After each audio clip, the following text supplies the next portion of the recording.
हुसैन आपको नहीं पता ये कितना बा करामत है। इमाम ने गुलाम को देखा, कौन सी करामत दिखाई? का मौला मैंने तो कोई करामत नहीं दिखाई। कहा नहीं नहीं अली इब्न हुसैन मैंने आंखों से देखा है, ये मुस्तजाब दावा है।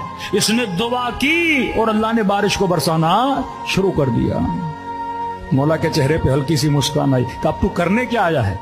कि अगर आप इसे बेचें, जो कीमत आप बोलेंगे मैं आपके गुलाम को देने के लिए तैयार हूं।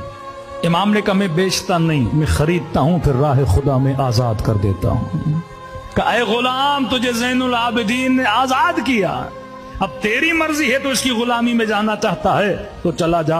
एक दुआ गुलाम ने बाजार में की थी, एक दुआ मेरे चौथे इमाम के घर में की, हाथों को बुलंद किया। का खुदाया जिंदगी तब तक पसंद थी जब तक ज़ैनुल आबिदीन के पास था, अब अगर इसने आजाद किया है मुझे दुनिया की जिंदगी से आजादी चाहिए। ये कहना था, उसकी रूह परवास करके चली गई। अरे जिस घर के गुलामों के अंदर ये करामत हो, वो दुआ करें तो दुआ कबूल हो जाए, तो उस घर के आका की दुआ में कितना असर होगा।